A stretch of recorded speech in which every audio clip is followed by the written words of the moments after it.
Welcome to the way of success. আবার তোমাদের সামনে নিয়ে এসেছি জিএস মক টেস্টের আরও একটি পরবর্তী সেশন নিয়ে। এখানেও রয়েছে তোমাদের জন্য 10টি বাছাই করা বেস্ট কোশ্চেন এবং তার অ্যান্সার। চলো দেখে নেওয়া যাক আজকের বেস্ট 10টি কোশ্চেন এবং তার অ্যান্সার। প্রথম প্রশ্ন, who amongst the following also had the name Devanam Priyadarshi? অর্থাৎ এই যে আমাদের কাছে যে অপশানগুলো দেওয়া রয়েছে, এই অপশানগুলোর মধ্যে এই দেবানাম প্রিয়দর্শী কাকে অভিহিত করা হতো? Mauryan king Ashok, Mauryan king Chandragupta Maurya, Gautam Buddha আর ভগবান মহাবীরা। এর অ্যান্সার হচ্ছে অপশান এ, অর্থাৎ in this inscription and excavated at Raichur Karnataka and Datia, Mauryan king Ashoka is referred as Devanam Priyadarshi.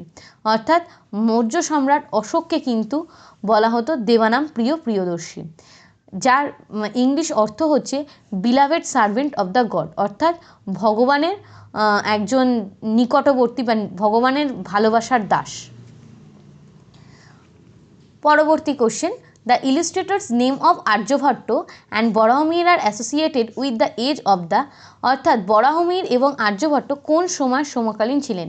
Gupta, Kushan, Mauryans and Pala. এর রাইট অ্যান্সার হচ্ছে option A, Aryabhata the great scientist and mathematician and Baramihir the astronomer, mathematician and astrologer, both were the scholars in the court of Chandragupta II. অর্থাৎ এরা উভয় ছিল দ্বিতীয় চন্দ্রগুপ্ত, যিনি সেই দ্বিতীয় চন্দ্রগুপ্তের আমলের এবং দ্বিতীয় চন্দ্রগুপ্তের যে গুপ্ত ডাইনেস্টি অর্থাৎ গুপ্ত যুগের তৎকালীন সময় কিন্তু আর্যভট্ট এবং বরাহমিহিরের অবস্থান আমরা খুঁজে পেয়েছিলাম। পরবর্তী প্রশ্ন হচ্ছে, who supported the concept of public desire? অর্থাৎ পাবলিক ডিজায়ার বলতে এখানে সাধারণ ইচ্ছের কথা বলা হয়েছে। Option Hume, Hegel, Kant or Rousseau. Right answer option D, Rousseau. রুশোর যে সাধারণ ইচ্ছা অর্থাৎ পাবলিক ডিজায়ারের যে ধারণা রুশো তার সোশ্যাল কন্ট্রাক্ট থিওরি গ্রন্থে দিয়েছিলেন, সেই জিনিসটাই কিন্তু আমাদের কাছে এখানে জানতে চাওয়া হয়েছে। সোশ্যাল কন্ট্রাক্ট থিওরিতে রুশো বলেছিলেন যে that the rules is in the hands of the desire of public, অর্থাৎ যে শাসন ব্যবস্থা সেটা কিন্তু পাবলিক অর্থাৎ জনগণের হাতেই, কিন্তু জনগণের ইচ্ছের উপরেই কিন্তু পুরোটা ছেড়ে দেওয়া উচিত। পরবর্তী question, CTBT denotes option A arm control measures, drug control measures, financial control measure or trade control and regulation. এর অ্যান্সার হচ্ছে অপশান এ, অর্থাৎ দ্য এক্সপ্লেনেশন আমরা দেখছি, the comprehensive nuclear test ban treaty অর্থাৎ CTBT is a multilateral treaty by which countries agree to ban all nuclear explosions in all environment for military or civilian purpose। অর্থাৎ এর মাধ্যমে সিটিভিটির মাধ্যমে কি করা হয়েছিল না, সিটিভিটির মাধ্যমে তারা ঠিক করলো যে পরিবেশের সচেতনতা মাথায় রেখে, পরিবেশের উন্নতির কথা মাথায় রেখে সমস্ত রকমের যে নিউক্লিয়ার বোমা বা নিউক্লিয়ার যে বোমাগুলোর যে টেস্ট, নিউক্লিয়ার এক্সপ্লশনস যেগুলো, সেগুলো সমস্ত রকম কিন্তু বন্ধ রাখা হবে। এটা প্রথম it was adapted by United Nation General Assembly on 10 September 1996। United নেশনের 10ই সেপ্টেম্বর 1996-তে এই সংক্রান্ত ভাবনা চিন্তা কিন্তু প্রথম উত্থাপন করা হয়েছিল। পরবর্তী কোশ্চেন হচ্ছে, AIDS virus has a single stranded RNA, double stranded RNA, C হচ্ছে single stranded DNA, option D হচ্ছে ডাবল স্ট্র্যান্ডেড ডিএনএ। এর রাইট অ্যান্সার হচ্ছে অপশান এ, এইজের ফুল ফর্মও এখানে তোমরা দেখতে পাচ্ছ, অ্যাকুয়ার্ড ইমিউনো ডিফিসিয়েন্সি সিনড্রোম। এই যে AIDS virus has 2 copies of single stranded RNA which is enclosed in capsid protein। অর্থাৎ এইডস হচ্ছে একটা সিঙ্গেল স্ট্যান্ডার্ড আরএনএ যেটা হচ্ছে ক্যাপসিড প্রোটিন সমৃদ্ধ। পরবর্তী question, the casual organism of polio is, অর্থাৎ পোলিও কী ধরনের অর্গানিজমস, মানে পোলিও যে রোগটা সেটা কিসের মাধ্যমে হয়ে থাকে, এর বাহক কে? Worm, bacteria, fungi or virus. Polio রোগ হয়ে থাকে এ কিসের জন্য? না ভাইরাসের জন্য। এটা হচ্ছে একটা viral disease. Option D, polio is a viral disease, it's spread from water and faecal oral route, it's caused by enterovirus known as poliovirus. Infected person got paralyzed and mostly affects children. এটা বাচ্চাদের ক্ষেত্রেই কিন্তু সব থেকে বেশি effect করে এবং এটা জলের মাধ্যমে বা কোনো ফেসিয়াল ওরাল রুটের মাধ্যমে কিন্তু স্প্রেড হয়ে থাকে। পরবর্তী question, capital market regulator is, capital মার্কেটকে কে রেগুলেট করে থাকে? এনএসই, আরবিআই, সেবি আর IRDA.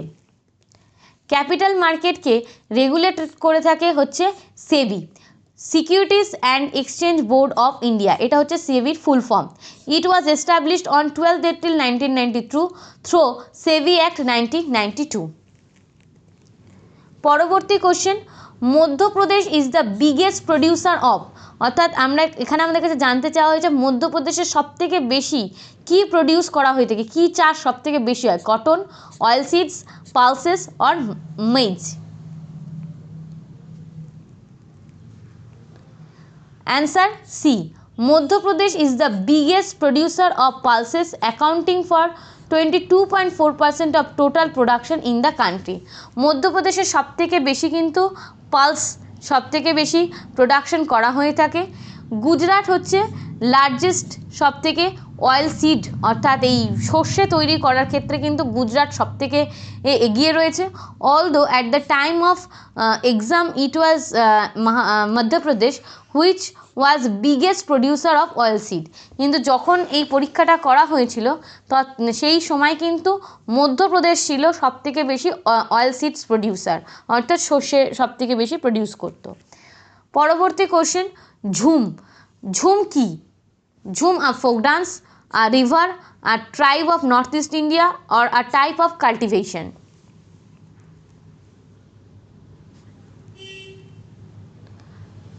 Option D, jhum cultivation is a type of shifting cultivation. Jhum কি? ঝুম হচ্ছে একটা চাষের পদ্ধতি।